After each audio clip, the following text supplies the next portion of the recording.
Part 49۔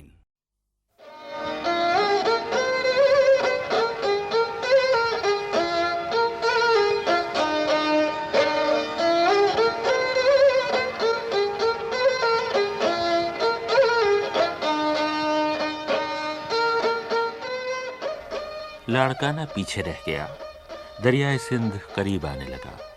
Spot میدانوں میں ہری فصلیں اور تناور درخت دکھائی دیے، اور ان کی آڑ میں وہ ہڈیوں کا ٹیلا آن پہنچا جو موہنجو دڑو ہے، اور جو نشانی ہے ان لوگوں کی جنہیں 4,500 سال پہلے ہمارے اس دریا نے نہ صرف زندگی بلکہ ذہانت بھی عطا کی تھی۔ صبح کی نئی نئی دھوپ ابھی نکلی تھی اور میں موہنجو دڑو کے کھنڈروں کی سڑکوں پر چل رہا تھا۔ دونوں جانب سرخ اینٹوں کی عمارتیں میرے کان میں کہے جا رہی تھیں کہ حضرت عیسیٰ سے بھی 2,500 برس پہلے یہاں تمہاری طرح بڑے بڑے صاحب ثروت لوگ چلتے تھے۔ وہ بھی مہذب تھے، وہ بھی باشعور تھے، ان کے سینے میں بھی حساس دل دھڑکا کرتے تھے۔ سندھ کا پانی ان کے گھروں کی دہلیزوں کو چھو کر بہتا تھا تو یہ بستی بھی سیراب ہوا کرتی تھی، یہ تالاب بھی بھرا کرتے تھے، اور سیڑھیوں کے راستے پنجوں پر چلتی چلتی عورتیں آہستہ سے پانی میں اتر جایا کرتی تھیں تو سطح آب پر ان کے چمکیلے بال پھیل جایا کرتے تھے۔ میں موہنجو دڑو کی گلیوں میں اتر گیا، کہیں آنگن دیکھے، کہیں چوبارے، کہیں طاق دیکھے، کہیں دریچے، شہر کی فصیلیں دیکھیں، اور بیچوں بیچ پہاڑی کی طرح کھڑا ہوا کشانوں کا استوپا دیکھا۔ دیواریں سرگوشیاں کرتی رہیں، بتاتی رہیں کہ ان گلیوں میں بیل گاڑیاں کس طرح اناج لاتی تھیں اور ان دکانوں میں کس طرح مال بھرا رہتا تھا۔ آخر میں دیواروں سے مخاطب ہوا۔ میں نے پوچھا کہ پھر کیا ہوا، اس شہر پر کیا گزری، شہر والے کدھر سدھار گئے، یہ شہر ہڈیوں کا ڈھیر کیسے بن گیا۔ میرا یہ پوچھنا تھا کہ دیواروں نے چپ سادھ لی۔ اپنا یہ راز انہوں نے اپنے ہی سینے میں رکھا ہے۔ دنیا میں جتنی بھی مقدس چیزیں ہیں اپنے چند ایک راز اپنے سینے میں ضرور رکھا کرتی ہیں۔ موہنجو دڑو کے کھنڈروں کو خدا جانے کیوں کھنڈر کہنے کو جی نہیں چاہتا۔ کھنڈر وہاں ہوتے ہیں جہاں آبادی نہ ہو۔ یہاں تو قدموں کی چاپ آج بھی آپ کا پیچھا کرتی ہے، اور پھر یہ چاپ بہت دور تک ساتھ ساتھ چلی، اور ڈوکری کے ریلوے کراسنگ سے گزر کر جب تک ہم سیتا روڈ نہیں پہنچ گئے، موہنجو دڑو کی تہہ میں سر ابھارنے والے دریا کے پانی کی سوندھی خوشبو نے ہمارا تعاقب ترک نہ کیا۔ سیتا روڈ میں فضا کے رنگ و بو بدل گئے، کچھ سیج جیسے رنگ اور کچھ دلہنوں جیسی خوشبو۔ مجھے پتا تھا یہیں سڑک سے ذرا اتریں تو وہ جگہ آ جاتی ہے جہاں کبھی شہنشاہ ہمایوں اور حمیدہ بیگم کی شادی ہوئی تھی۔ کیسی عجیب سرزمین ہے، یہیں ان کا نکاح ہوا، بعد میں یہیں ان کا بیٹا اکبر پیدا ہوا۔ اسی راستے ہمایوں جان بچا کر بھاگا، اور یہ سلسلہ دارا شکوہ تک چلا۔ یہ الگ بات ہے کہ انجام سب کے جدا جدا ہوئے۔ سیتا روڈ کے بعد ہم دادو سے گزرے۔ اس راہ میں تاریخی عمارتیں جا بجا آنے لگیں جو گواہ تھیں اس دور کی جب یہیں ذرا دور خدا یار خاں کلہوڑا کا دارالسلطنت خدا آباد تھا۔ اب ادھر دریائے سندھ پر پل بن گیا ہے، اور ادھر کے سکون اور سکوت کو بڑی بڑی لاریوں اور ٹرکوں نے توڑ دیا ہے۔ مگر جنہیں سکون کی تلاش ہے وہ یہاں نہیں ٹھہرتے، وہ سیون سے پہلے کہیں نہیں رکتے۔ وہ جب تک حضرت لال شہباز قلندر کی دہلیز پر ماتھا نہ ٹیک دیں، پیشانی کی لکیروں سے پریشانی کی تحریریں نہیں مٹتی۔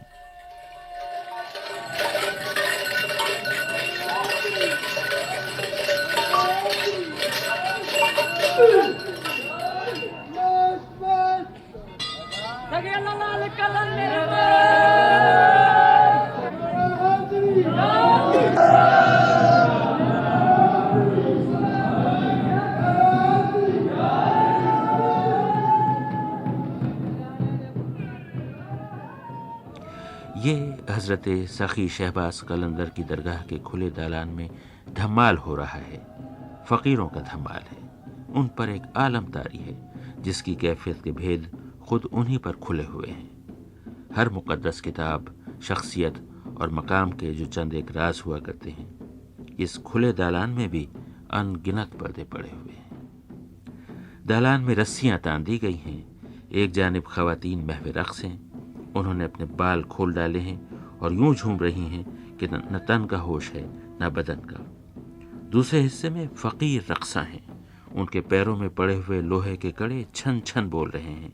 ایک اندھا درویش دیوانوں کی طرح ناچ رہا ہے، ایک گونگا فقیر جو کہ نعرہ مستانہ نہیں لگا سکتا اس لیے کرنا بھوکے جا رہا ہے۔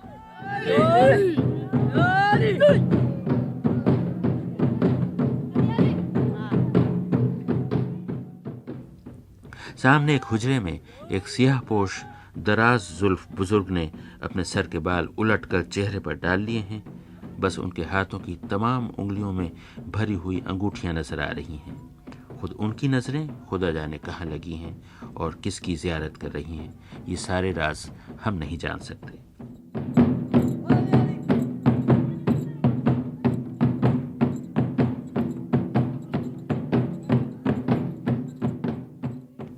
اب مجھے یاد آ رہا ہے کہ آج دوپہر سے ذرا پہلے میں یہاں 7 شریف پہنچا تھا اور فوراً ہی درگاہ میں حاضر ہوا تھا تو در کی چوکھٹ سے لگے ایک بزرگ آنکھیں موندے مناجات میں مصروف تھے۔ مدد کو بلا خالد باصفا کو، تو آواز تو دے علی مرتضیٰ کو۔ مدد کو بلا خالد باصفا کو، تو آواز تو دے علی مشکل کشا کو۔ زمانے کا ظلموں کا نقشہ دکھا کر دعا کر مسلمان خدا سے دعا کر۔ جو ہے باغباں دو جہاں کے چمن کا، آیا راز اس پر ہے تیری لگن کا۔ تو مانگے جا صدقہ حسین و حسن کا، خدا کو بڑا پاس ہے پنجتن کا۔ نہ جا تشنے لب بحر رحمت سے آ کر، دعا کر مسلمان خدا سے دعا کر۔ غرور و تکبر کو دل سے مٹا کر، ادب سے عقیدت کا دامن بچھا کر۔ نہ ترکیب کوئی تو اس کے سوا کر، محمد کو اپنا وسیلہ بنا کر۔ دعا کر مسلمان خدا سے دعا کر، یا علی مدد۔ میں بزرگ کے قریب گیا، ان کا نام پوچھا۔ وہ غلام عباس علوی تھے۔ انہوں نے میرا نام پوچھا اور نام سنتے ہی اٹھے اور مجھے سینے سے لگا لیا۔ غلام عباس علوی درگاہ کے خادم ہیں، صبح شام دوپہر یہاں حاضری دیتے ہیں اور اس مقام کو خوب جانتے ہیں۔ کہنے لگے آئیے آپ کو تبرکات کی زیارت کراؤں۔ اب جو ہم چلے اور درگاہ کے اندر زائرین کے سمندر میں لہر بن کر بہے تو فقیروں کی صدائیں طوفان بن کر اٹھیں اور ہم ان میں ڈوب گئے۔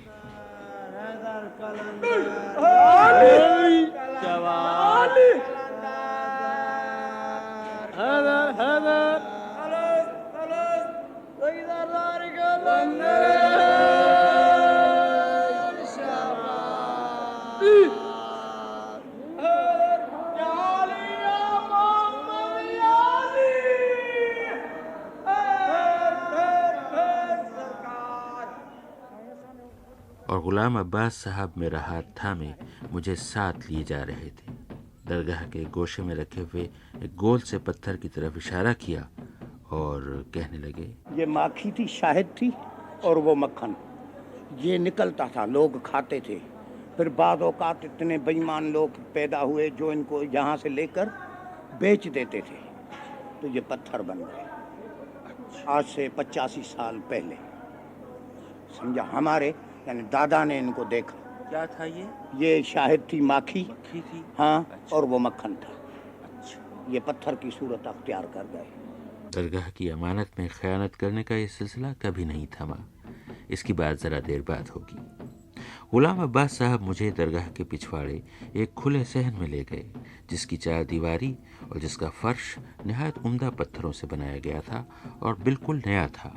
البتہ صحن کے بیچوں بیچ ایک قدیم قبر موجود تھی اور قیمتی پتھروں سے اسے بھی سنوار دیا گیا تھا۔ غلام عباس صاحب میرے تجسس کو جان گئے اور اس قبر کی داستان سنانے لگے۔ یہاں پورا قبرستان تھا۔ اچھا جب بھٹو صاحب نے ڈیولپمنٹ کی، اچھا تو ایک قبر ایک عورت کی تھی، اچھا وہ یہ یہاں ہے، یہ رہ گئی۔ اس کا کفن بھی میلا نہیں ہوا تھا۔ ہوا جب لگی تو اتنی خوشبو اٹھی کہ وہ میت ایسی تھی جیسے کہ آج کسی نے دفن کیا ہے، اور پتہ نہیں کتنے برسوں کی یہ یہاں، باقی یہ سب جو ہڈے نکلے وہ نکال دیے، اس کا پورا جسم بھی پورا، تو کفن بھی صاف جیسا آج کا ڈلا ہوا، تو یہ اس کی ادھر قبر بنا لی۔ اب یہ بتانے کی ضرورت نہیں کہ راستے کی وہ ساری خوشبوئیں پیچھے رہ گئیں اور اس بستی کی خوشبو میرے ساتھ ہو لی۔ ہم واپس درگاہ میں لوٹے تو حضرت کی قبر کے پاس چاندی کی جالی میں جکڑا ہوا ایک سفید پتھر دیکھا، جس کو صدیوں کے دوران اتنے زائرین نے احتراماً چھوا ہوگا اور اس پر اتنا پانی ٹپکا کر وہی پانی دوبارہ جمع کیا ہوگا کہ پتھر چکنا ہو گیا تھا۔ میں نے غلام عباس صاحب سے پوچھا، یہ کیسا پتھر ہے؟ یہ پتھر ہے، یہ جو بڑے بڑے فقیر جو ہم نے بھی دیکھے یا ہمارے باپ دادے بات کرتے تھے کہ یہ کربلا سے جب قافلہ قید ہوا تو یہ امام زین العابدین علیہ السلام کے گلے میں تھا، تو یہ پتھر اور وہ سر کا امامہ، یہ وہ آسا تھی ہاتھ کی، وہ سید شیر شاہ جلال کے پاس تھی۔ جب شہباز آئے پنجاب کے دورے پہ گئے اپنے یعنی قریبی فقراء کے ساتھ، تو اس نے امانت دی کہ یہ تینوں امانتیں آپ لے لیں، کیونکہ میں بوڑھا ہو چکا ہوں، شاید یہ امانتیں امام موسیٰ کاظم نے ہمیں سونپی ہیں، میرا اولاد اس کی دیکھ بھال کر سکے یا نہیں، آپ یہ لے جائیں اور اپنے پاس رکھیں۔ اچھا، یہ پتھر ٹوٹا ہوا ہے؟ ہاں، یہ ایک پٹھان نے توڑا، اس نے کہا کہ اس کو لوگ بڑا مانتا ہے، جو بھی آتا ہے تو پہلے تو اس کو ہاتھ لگا لیتا ہے، بعد میں جا کر شہباز کے مزار کو یا گزرے تو کلام پاک پہ، آپ تو بڑی فرصت میں آئے ہیں، نہیں تو بعض کو پتہ بھی نہیں چلتا کہ اس طرف کلام اللہ پڑھ رہے ہیں، ایسی رش ہوتی ہے کہ لوگ نکل جاتے ہیں، تو وہ متواتر جب روز دیکھتا تھا تو اس نے بے عزتی کے ساتھ یہ پتھر کو توڑا، وہ ہتھوڑا لے کے آیا چھپا کر، یہاں کوئی کسی سے نہیں پوچھتا کہ تمہارے جیب میں کیا ہے یا کیا ہے، وہ جیسا بھی آیا، پھر تو ان کو تھانے میں دیا، 1-2 روز 8-10 روز جیل میں رہا، پھر وہ یہ خدا جانے جج کہتا ہے کہ ایسے مجھے بشارت ہوئی، یہ پاگل ہے، یہ ہمیشہ پاگل رہے گا، واقعی وہ ابھی تک پاگل ہے، ہاں اس کو چھوڑ دو، اس نے حرکت کی وہ تو اب پوری نہیں ہو سکتی نا، تو یہ ٹکڑے جوڑ جوڑ کر پھر سب نے کیا کہ بھائی ان کو چاندی کا کچھ چڑھایا جائے، تو یہ چڑھایا ان کو جو آپ دیکھ رہے ہیں۔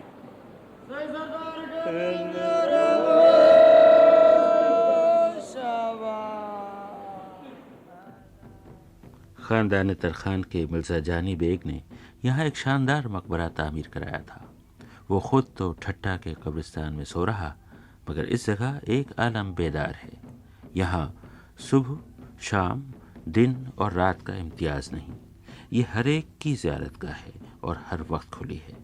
گزرے وقتوں کی آوازیں ابھی تک یہاں بسیرا کیے ہوئے ہیں، پچھلے لمحوں کی کہانیاں یہاں آج تک لوگوں کی زبانوں پر ہیں۔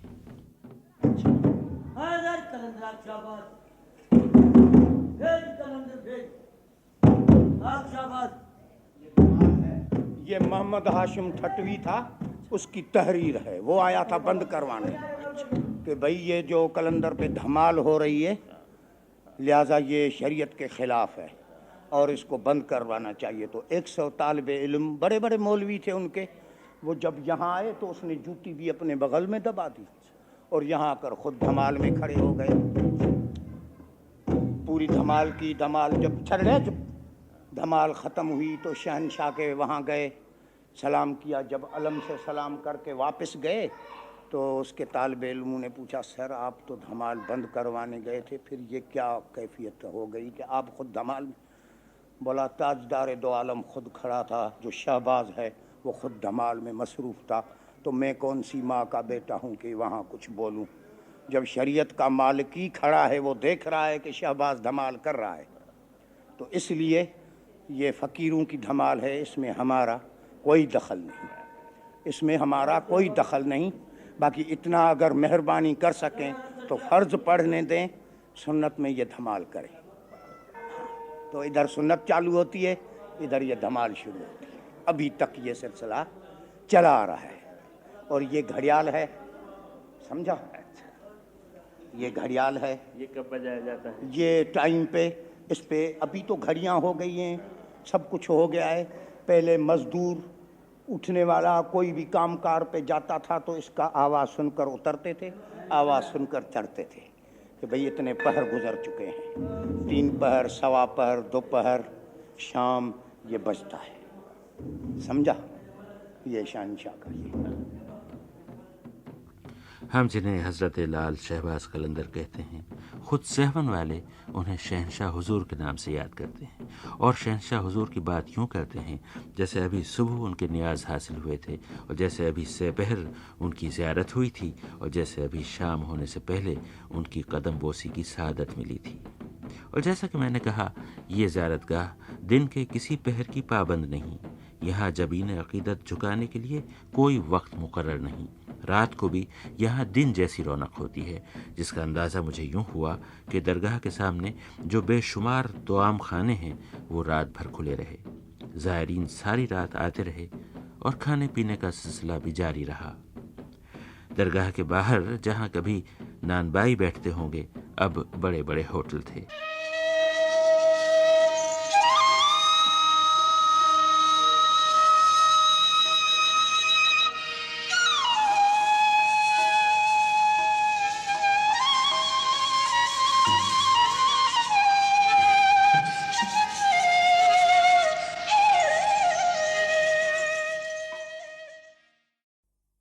Part 50.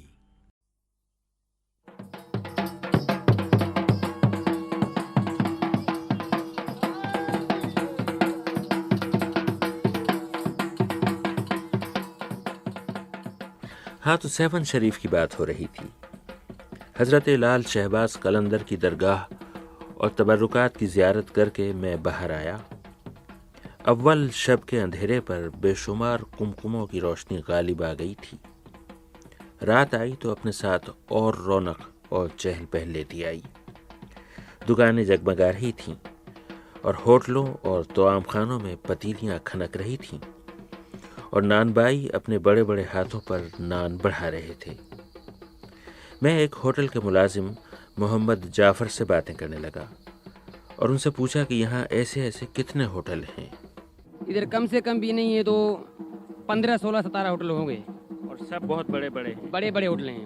یہ کیوں ہیں یہاں اتنے بہت سے ہوٹل؟ ادھر مسافر لوگ بہت آتے ہیں, پردیسی آدمی آتے ہیں ادھر, سب ان کو سہولت کے لیے ان کے رات دن آتے رہتے ہیں. سارا رات کو بھی آتے ہیں, دن کو بھی آتے ہیں. ان کو کھانے پینے کی کوئی تکلیف نہیں ہوتی ہے. آپ کا ہوٹل, یہ ہوٹل رات کو کتنے بجے تک کھلے رہتے ہیں؟ یہ ہوٹل ساری رات کھلا رہتا ہے. ہاں, دن کو سارا دن کھلا رہتا ہے, رات کو سارا رات کھلا رہتا ہے. اور ہر وقت کھانا ملتا ہے؟ ہر وقت کھانا ملتا ہے, چائے ملتا ہے, جو آدمی چیز طلب کرے وہ مل جاتا ہے ان کو. بہت شکریہ آپ کا. مہربانی.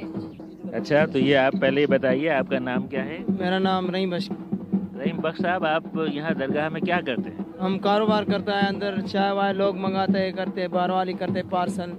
ہمارے کو کمیشن ملتی ہے 1 روپے پہ 4 نے کمیشن ملتا ہے. ہم کو 100 ٹکلی چلائے گا, ہمارے کو 25 روپے مالک دیں گا, 100 پہ ملتا ہے ہمارے کو. یہ کافی ہے یا کم ہے؟ یہ ہمارے بس ایسا ہی روزگار ہو جاتا ہے, 40-45 روپیہ روز ہو جاتا ہے. ہمارا گزر اچھا ہوتا ہے ہمارا, اور لوگوں کو کھانا وانا ملتا ہے, اندر لے کے دیکھتا ہے. پہلے ہمارے تو مینیجر نے منع کیا تھا, پہلے بول رہا تھا تو یہ اندر نہیں آؤ باہر والے سارے. پھر کوشش اللہ مہربانی کیا تو ہمارا روزگار ہوتا ہے اندر. کیا اوقاف والوں نے منع کر دیا تھا کہ باہر سے کھانا نہیں لا سکتے؟ ہاں, پہلے ہمارے کو منع کیا تھا اس نے. ابھی جو لال سے مہربانی, تو ادھر بدماش بہت آتے, پردیسی آتے, پر لوگ پھر ادھر ہوٹل پہ کام کرتا ہے وہ بدماشی کرتے ہیں. پھر اس لیے اس نے منع کر دیا. پھر ابھی ہم چلتے ہیں, اندر لوگوں کو روٹی بوٹی دیتا ہے. ایسے لوگ یہاں آتے ہیں جو دھوکہ دیتے ہیں یا پریشان کرتے ہیں یا پیسے لے کے بھاگ جاتے ہیں؟ پیسے لے کے جاتے ہیں, ایسے شوبازی کرتے دربار میں, لیکن اس لیے اس نے منع کیا تھا. ہوٹلوں کے ملازموں سے گفتگو کرتے کرتے میں اہل شہر میں گھل مل گیا. 7 شہر کی باتیں ہونے لگیں. عجیب و غریب شہر ہے. یہاں کوئی صنعت نہیں ہے, کوئی کاروبار نہیں ہے, سرکاری دفاتر بھی نہیں ہیں. یہاں کی ساری معیشت کا دار و مدار زائرین پر ہے, جو خدا جانے کہاں کہاں سے کھینچے چلے آتے ہیں اور کہتے ہیں کہ ہر روز 10,000 افراد سیون آتے ہیں. میری ملاقات ایک نوجوان صفدر سے ہوئی جو سیون میں رہتے ہیں البتہ حیدرآباد کے پولی ٹیکنک میں تعلیم پاتے ہیں۔ میں نے سرور سے پوچھا کہ شہر میں روزگار کی کیا حالت ہے، یہاں کے نوجوان کیا کرتے ہیں۔ جی ان کا وقت جو ہے کہ یہاں پہ کوئی روزگار کی ایسی کوئی میل وغیرہ ہو جہاں ان کا ٹائم لگا رہے، لیکن یہاں پہ کوئی نہیں۔ یہاں پہ بہت سے ایسے لوگ ہیں جو پڑھے لکھے بھی نہیں ہیں، کیونکہ یہ گاؤں کا علاقہ ہے۔ یہاں پہ بہتوں نے ایسے اپنی زندگی برباد کر دی ہے، اور ہمارے شہر میں نشے وغیرہ اور یہ بہت ہی عام ہو گئے۔ ہر نوجوان جو ہے نشہ کرتا ہے، وہ کرتا ہے، اس میں اس کا ٹائم بگڑ جاتا ہے۔ اور یہاں پہ جو کرم بورڈ یہ وغیرہ جو کھیل، جو شہر والے کھیل ہیں، وہ بھی یہاں پر ہمارے گاؤں میں پہنچ چکے ہیں، جس سے نوجوان کھیلتے ہیں اور وہ اپنا سارا ٹائم ادھر ہی لگاتے ہیں۔ اور پیسہ بھی لگاتے ہوں گے؟ جی بالکل، میں نے دیکھا کہ یہاں کیرم بورڈ کرائے پہ چلتا ہے اور لوگ بیٹھے وہ ہوئے- کماتے جتنا نہیں ہے جتنا وہ خرچ کرتے ہیں، پھر وہ آپ خود ہی سوچتے ہیں وہ کہاں سے لاتے ہیں، کیا کرتے ہیں، یہ مسئلہ ہے۔ پھر پہلی ملاقات عبدالعزیز صاحب سے ہوئی۔ پہلے کبھی شہر کے پرائمری اسکول کے ہیڈ ماسٹر تھے، اب ایک درگاہ کے گدی نشین ہیں۔ ان کا خاندان 700 سال سے سیون میں آباد ہے۔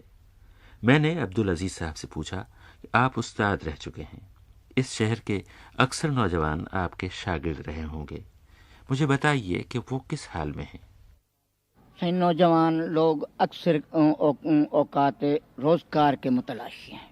یہاں روزگار کی بہت قلت ہیں۔ یہاں تو اگر حکومت چاہے تو کئی کارخانے بھی بن سکتے ہیں، لیکن ان پہ کوئی بات بڑی کی ہے، وعدے بڑے بڑے کیے ہیں، لیکن ان پہ ابھی تک کوئی عمل نہیں ہوا ہے۔ اس لہٰذا یہاں کے آدمی بہت ایسے ہیں کہ وہ بیچارے بے روزگار ہیں۔ منشیات کا یہاں کاروبار کھلے عام چل رہا ہے، کوئی پوچھنے والا نہیں ہے ان سے۔ خاص کرے ہیروئن کا تو کاروبار جو ہے جس نے ملک کو تباہ کر دیا ہے۔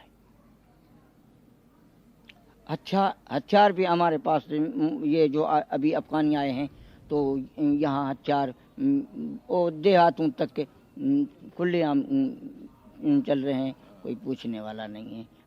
اس کے بعد عبدالعزیز صاحب نے ایک تازہ واقعہ سنایا، اور شاید تاریخی واقعہ جو انتظامیہ کی کارکردگی کی تصویر کھینچتا ہے۔ کہنے لگے، پہلا موقع یہ ہوا ہے کہ ابھی 4 روز ہیں کہ ہماری درگاہ قلندر لال شہباز، اس پہ کم از کم 12 گھنٹے پانی پینے کے لیے نہیں تھا۔ یہ پہلا، پوری زندگی میں ہم کو یہ پہلا ہی موقع ہوا ہے کہ درگاہ شریف پہ پانی نہیں تھا۔ سیون شہر خود مجھے بہت اچھا لگا، اپنی زیارت گاہوں اور عمارتوں کی وجہ سے بھی، اور اپنے لوگوں سے بھی۔ بہت جیتے جاگتے لوگ تھے۔ جس روز میں وہاں تھا اسی روز دنیا میں سب سے لمبے قد والے صاحب عالم چنا کی شادی بھی تھی، اس کی بڑی دھوم تھی۔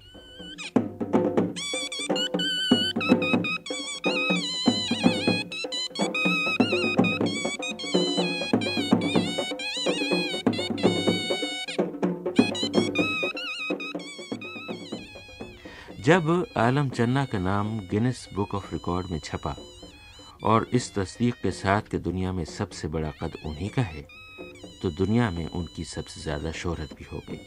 اسی لیے اس روز ان کی شادی میں دنیا بھر سے مہمان آئے ہوئے تھے۔ ان کے گھر کے دالان میں بڑی بڑی اونچی اونچی چارپائیاں بچھی تھیں۔ سارے مہمان ان اونچی چارپائیوں پر بیٹھے تھے۔ اتنی اونچی تھیں وہ کہ ایک عالم چنا کے سوا سب کی ٹانگیں ہوا میں جھول رہی تھیں۔ میں نے اپنی پلاؤ اور قورمے کی پلیٹ چارپائی کی ادوانوں پر رکھی اور خود دولہا سے باتیں کرنے لگا۔ میں نے کہا کہ عالم چنا صاحب، آپ قد کے حساب سے دنیا کے سب سے بڑے آدمی ہیں، آج آپ کیا محسوس کرتے ہیں؟ کیا یہ شادی بھی دنیا کی سب سے بڑی شادی ہے؟ نہیں، ہماری دنیا سے سب سے چھوٹی شادی ہے، کیونکہ یہ شادی جو ہوتی ہے ایک رسم ہوتی ہے، ایک اپنے اسلام کے طور پہ سنت ہوتی ہے، اور ہماری آج کا دن ہمارا خوشی کا دن ہے۔ آپ کی جو بیگم ہیں ان کے قد و قامت کیسی ہے؟ وہ عام جو لوگ ہوتے ہیں، عام لڑکی جو ہوتی ہے ویسے ہی ہے۔ آپ کیا چاہیں گے آپ کے بچے عام لوگوں جیسے ہوں یا ان کا بھی قد نکلتا ہوا ہو تو آپ خوش ہوں گے؟ وہ تو قدرت کی بات ہے، کسی کو بڑا کرے کسی کو چھوٹا کرے، یہ تو اللہ کا شان ہے۔ آپ کیا چاہیں گے؟ ہم یہ چاہتے ہیں کہ ہمارا جیسا ہو، ہمارا جتنا ہمارے اللہ نے عزت کیا، نام کیا ہے پورے ورلڈ میں، ہمارا فکر میں نام ہے، اور ہماری دعا ہے کہ ہمارے بچہ بھی ایسے ہو جائیں تاکہ ہمارے بنیاد رہیں۔ آپ کی بیگم تمام گھر کے کاموں سے واقف ہیں یا آپ اپنے ملازم رکھیں گے؟ نہیں، وہ تو دیہات کی لڑکی ہے، وہ ہر کام سے واقف ہیں، اور جیسے ہمارا دیہات کے لوگ رہتے ہیں یا جو سسٹم ہے جو بھی ہے اسی حساب سے اس کو رہنا ہے۔ آج کل جو شادیاں ہوتی ہیں اس میں لوگ روپیہ پانی کی طرح بہاتے ہیں، آپ نے کچھ خیال رکھا ہے؟ میں غریب خاندان سے تعلق رکھتا ہوں اور میں غریب ہوں، ہمارا اتنا حرام کے پیسے نہیں ہے کہ میں ایسے بہاؤں، جیسے جتنے اپنی حصت ہوتی ہے اپنا ہوتی ہے اسے میں اپنے زندگی بسر کر سکتا ہوں، اور لوگوں کے پاس فالتو پیسے ہیں، ہمارے پاس اپنے خون کے پیسے ہیں جو تنخواہ سے گزارا کرتے ہیں، اور اس سے میں اپنا تو آپ اپنی شادی بہت سادگی سے کر رہے ہیں؟ بالکل سادگی سے کر رہے ہیں۔ آخری بات بتائیے کہ آپ کی ہونے والی بیگم، آپ کی دلہن اس شادی سے، اس رشتے سے خوش ہیں؟ اگر خوش ہیں تو اس لیے تو شادی ہو رہی ہے، اگر ایسی بات ہوتی تو شادی نہیں ہو سکتی تھی۔ عالم چندہ کے ہاتھ پیلے ہوئے ہم نے دعائے خیر کی اور وہ رات سرکاری مہمان خانے میں گزاری۔ اگلی صبح ہمیں حیدرآباد لوٹ جانا تھا۔ خیال تھا کہ دھوپ اور گرمی بڑھنے سے پہلے نکل چلیں گے، مگر ہمارے میزبانوں کا اصرار ہوا کہ درگاہ سے قریبی تعلق رکھنے والے عزت علی شاہ صاحب سے ضرور ملاقات کریں۔ ان کے بزرگوں کا تعلق بھی درگاہ سے تھا، ان کے بچوں کا تعلق بھی ہوگا۔ وہ اس روز ایسی شفقت سے ملے جیسے میں بھی ان کا بچہ ہوں۔ حضرت شہباز قلندر کو بار بار شہنشاہ حضور کہتے تھے۔ ملک میں نظم و ضبط کی بگڑتی ہوئی صورتحال پر بات چل نکلی۔ کہنے لگے، جہاں تک آج کل کے حالات کا ہے سلسلہ، تو میرا ایمان ہے، میں نے دیکھا ہے، آج کل آپ نے سنا ہوگا، آپ نے دیکھا ہوگا کہ بھئی فسادات پھیل رہے ہیں، تو میں اپنے خدا کو حاضر ناظر جان کر بتانا چاہتا ہوں آپ کو کہ جب بھی ایسی حالات پیدا ہوتی ہیں تو شہنشاہ حضور کو بڑا اضطراب ہوتا ہے، اور اللہ کے حضور میں دست بدعا ہوتے ہیں کہ مسلمانوں کی کشت و خون جو ہے وہ بند ہو جائے۔ آپ نے فرمایا کہ جب اس طرح کے حالات ہوتے ہیں، مثلا فسادات یا کشت و خون، تو شہنشاہ حضور کو اضطراب ہوتا ہے، یہ آپ کیسے محسوس کرتے ہیں؟ یہ ایک دل کی بات ہے، دل ہی دل کو سمجھ سکتا ہے، ظاہری آنکھیں ان چیزوں کو نہیں دیکھ سکتے۔ میں بہت کچھ جاننے کا مشتاق تھا۔ میں نے عزت علی شاہ صاحب سے پوچھا کہ سنا ہے شہنشاہ حضور کے اب تک 730 عرس ہو چکے ہیں۔ پرانے زمانوں میں عرس میں شرکت کے لیے لوگ کہاں کہاں سے اور کیسے آتے تھے؟ انہوں نے بہت دلچسپ باتیں بتائیں۔ ہمارے آبا و اجداد بزرگ بتاتے تھے کہ لوگ افغانستان سے، ایران سے، پشاور سے، قندھار سے، ایون مسقط و عمان سے آیا کرتے تھے، اونٹنیوں پہ، گھوڑوں پہ قافلے لے کر آتے تھے۔ وہ وہاں سے نکلتے تھے، اپنے ایک خاص موسم میں سفر کرتے تھے، اونٹنیوں کو یا گھوڑیوں کو وہاں سے نر ملا کر چلتے تھے، اور وہ یہاں کر بچے دیتی تھیں، یعنی پورے 12 مہینے سفر کیا کرتے تھے۔ یہ تھا ان دنوں میں عالم سفر کرنے کا۔ آج کل تو یہ حالت ہے کہ اچھا وہ جو لوگ 12 مہینہ سفر کرتے تھے تو ان کو 6-8 مہینہ پھر یہاں جو ہے سکونت کی ضرورت ہوا کرتی تھی۔ تو یہ تھا ان کی عقیدت کا حال کہ 12 مہینے سفر کرتے تھے، 6 مہینے 10 مہینے یہاں ٹھہرتے تھے، پھر سفر کو شروع ہو جایا کرتے تھے۔ شہر بھر کے لوگ مجھ سے شکایت کر رہے تھے کہ محکمہ اوقاف والے درگاہ کی دیکھ بھال نہیں کرتے اور شہر کے حکام شہر کی حالت درست نہیں کرتے۔ میں نے عزت علی شاہ صاحب سے اس شکایت کی تصدیق چاہی اور پوچھا کہ درگاہ کے انتظام کا کیا حال ہے۔ اوقاف کی طرف سے درگاہ کی کوئی خاص مینٹیننس نہیں ہو رہی۔ مجھے تو یہ لگتا ہے کہ اس پورے شہر کی مینٹیننس نہیں ہو رہی ہے۔ ہاں، اس میں جو ہے، اس میں بھی یہی بات آئے گی کہ یہاں باہر کے لوگ بہت زیادہ آتے ہیں۔ میرے خیال میں تقریباً 5-8-10 ہزار آدمی روز ظاہر آتے ہیں، 10,000 آدمی، اور 10,000 آدمیوں کا بندوبست کرنا، ان کی صفائی کرنا، ان کے لیے اور کوئی جو ہے خیال رکھنا، لوکل کاؤنسل سے اوقاف کے بس کی بات نہیں ہے۔ آخر میں اپنے دل کی آنکھوں سے دیکھ کر فرمائیے کہ اس حالت زار کے بارے میں خود حضرت شہباز قلندر کیا محسوس کرتا ہوں؟ بھائی جہاں تک یہاں کے لوگوں سے شہنشاہ حضور کا پیار ہے، میں کئی لوگ دیکھتا ہوں جو زیارت تک نہیں جاتے. مجھے ایک بزرگ کا قصہ یاد ہے، تقریباً یہ کوئی 8-10 برس کی بات ہے، کوئی زیادہ عرصہ نہیں گزرا. ایک بزرگ شہنشاہ حضور کے حضور میں گئے زیارت کے لیے. جیسے مراقبے میں جا کر بیٹھے تو حکم ہوا کہ تم میرے شہر کے تانگے والے کو ناراض کر کے ایک غریب تانگے والے کو ناراض کر کے پھر میرے پاس آئے ہو مجھ سے فیض لینے، جاؤ پہلے اس کو منا کے آؤ.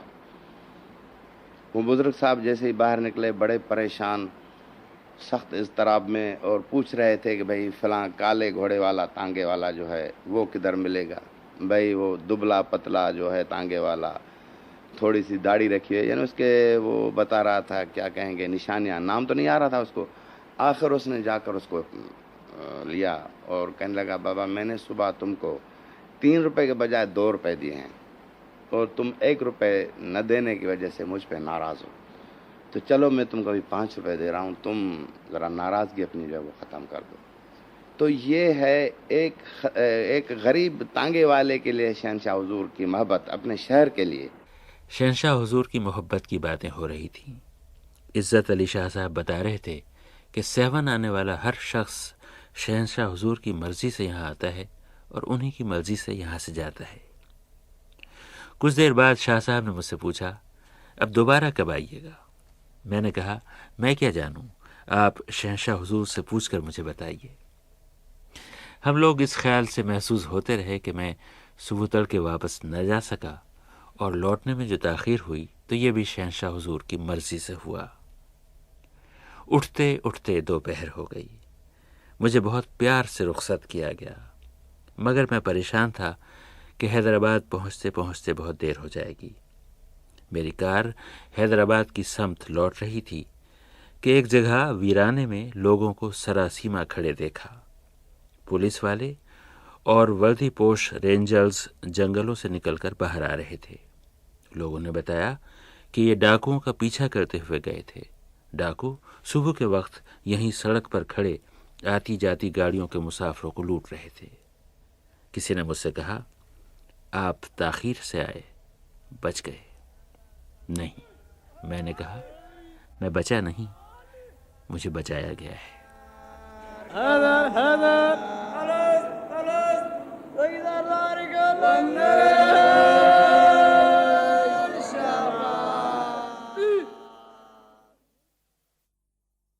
پارٹ 51.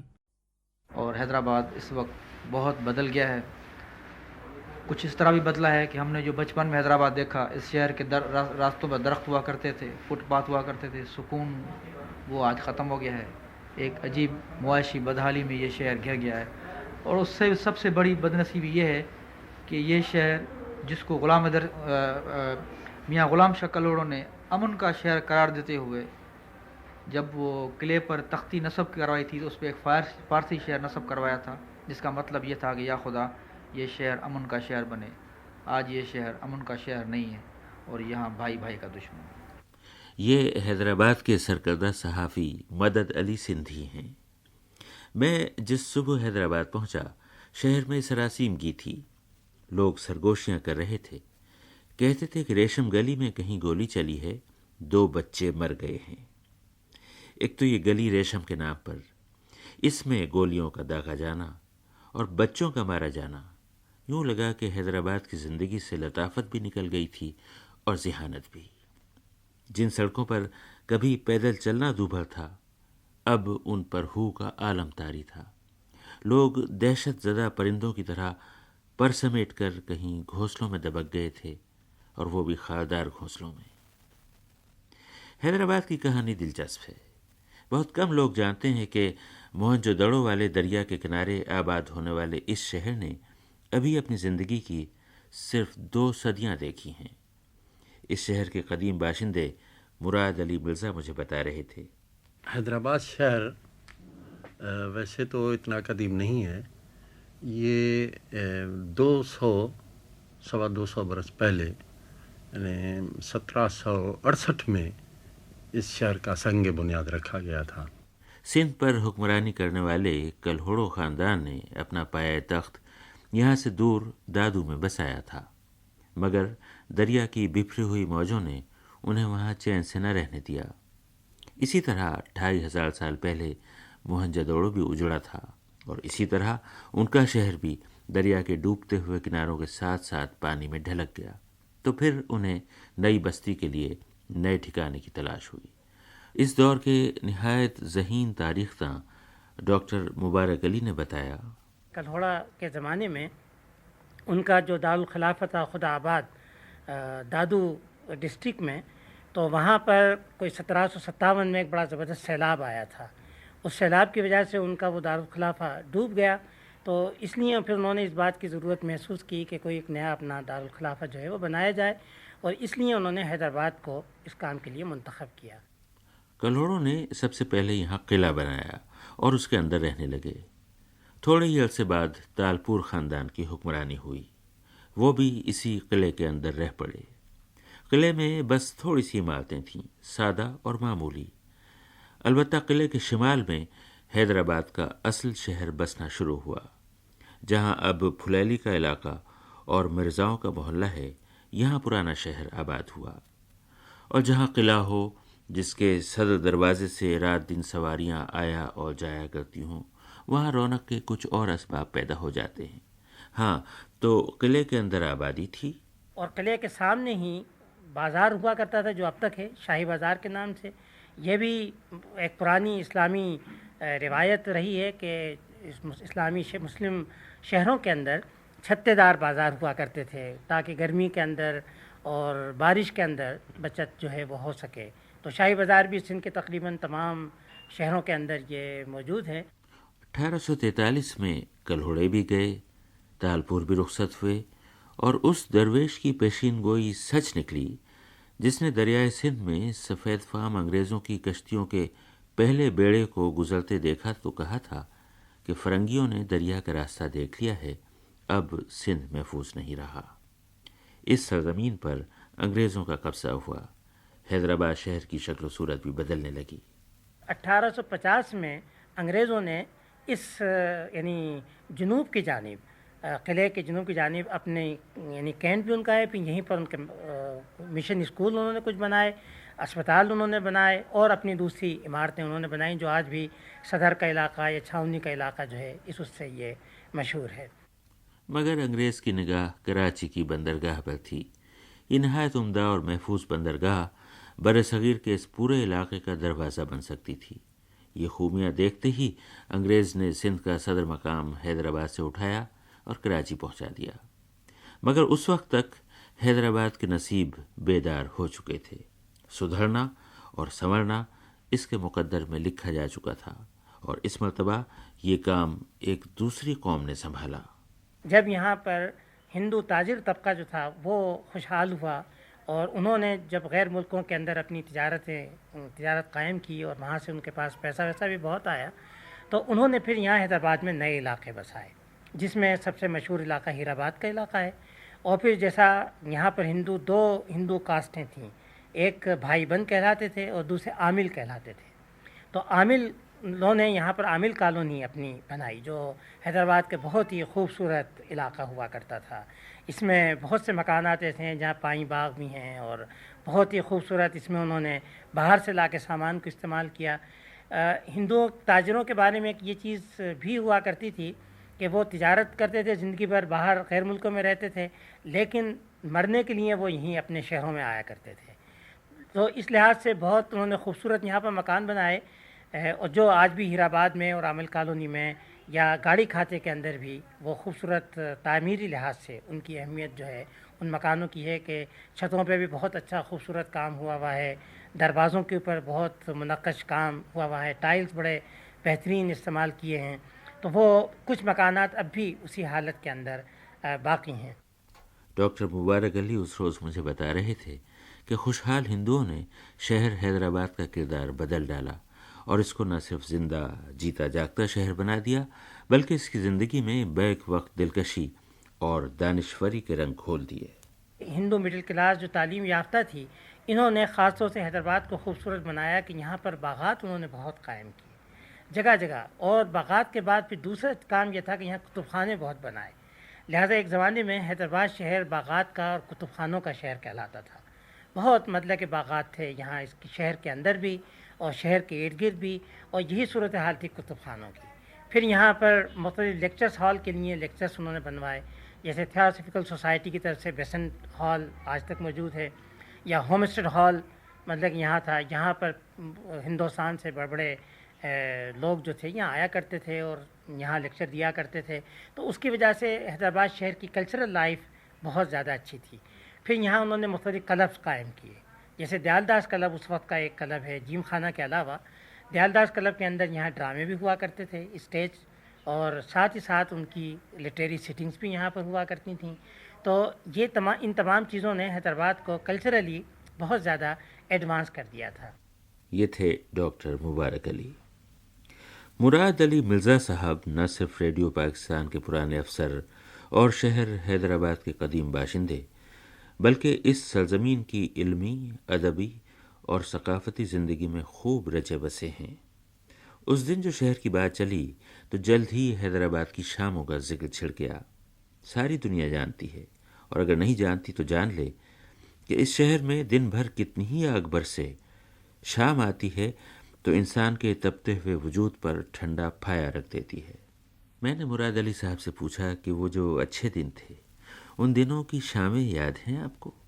لوگ ٹہلنے نکلتے ہوں گے، بگیوں میں بیٹھ کر ہوا خوری کے لیے دریا کے کنارے جاتے ہوں گے۔ یہ میں نے خود دیکھا، میں خود بھی جایا کرتا تھا کہ شام ہوتے ہی، ایک تو حیدرآباد میں آپ رہے ہیں گرمیوں کے زمانے میں، خصوصاً دن میں کتنی بھی گرمی ہو، جیسے ہی شام ہوگی سورج ڈھلا اور ہلکی ہلکی ہوا چلنی شروع ہوتی ہے، اور ٹھنڈی ٹھنڈی ہوا۔ تو حیدرآباد کی شامیں تو مشہور معروف ہیں۔ اور اس زمانے میں یہ ہوتا تھا کہ جتنے بھی شرفات جنہیں کہیں آپ، عام لوگ تو بیچارہ اس کے تو بس کی بات ہی نہیں ہوتی تھی، لیکن جو جن کے پاس پیسہ ہوتا تھا، جو وہ اپنے گاڑیوں میں بیٹھ کے جاتے تھے دریا کے کنارے۔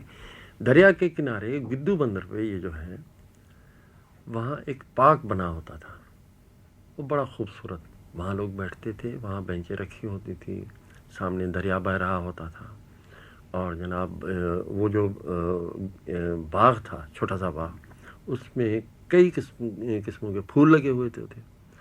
تو وہ ایک تو باغ، پھر سامنے دریا بہہ رہا، پھر وہ شام کی ہوائیں، بہت اچھا وہ منظر ہوتا تھا، اور بہت ہی لوگ انجوائے کرتے تھے، بہت اسے خوش ہوتے تھے۔ پرانے وقتوں کی باتیں سن کر میں مچل اٹھا۔ اچھا بتائیے، میں نے بیتابی سے پوچھا، کیسا تھا شہر اس وقت؟ کیسی زندگی تھی؟ کیسی آبادی تھی؟ بہت پہلے، جس زمانے کی میں بات کروں گا، یعنی پارٹیشن سے پہلے کی، تو اس زمانے میں اس شہر کی تقریباً آبادی تھی کوئی 2 لاکھ کے قریب۔ یہ بالکل صحیح بات ہے کہ پارٹیشن سے پہلے، 1947 سے پہلے، اس کی کل آبادی تھی 2 لاکھ۔ بہت چھوٹا شہر تھا، یہاں اتنی گاڑیاں نہیں تھیں، اور ٹانگے چلتے تھے، اور لوگ زیادہ تر پیدل چلتے تھے۔ بہت بڑے بڑے لوگ جو ہوتے تھے وہ کبھی کبھار گاڑیوں میں دیکھتے تھے ہم کہ وہ جا رہے ہیں یا آ رہے ہیں، لیکن عموماً لوگ زیادہ تر پیدل ہی چلتے تھے۔ اور شہر میں باغ بڑے تھے، یعنی ہر کونے میں اچھا سا باغ تھا، صاف ستھرے رستے تھے، اور کھلے کھلے رستے تھے۔ تو ایک تو یہ جو ہے گہما گہمی وہ نہیں تھی، سکون تھا، اور ٹریفک زیادہ نہیں تھی۔ آج کل کے مقابلے میں بہت کم ٹریفک ہوا کرتی تھی، اور لوگ بڑے پرسکون تھے، کیونکہ پورا علاقہ سکون تھا، پورے شہر میں سکون تھا۔ تو یہ صورتحال تھی، یعنی پارٹیشن سے پہلے۔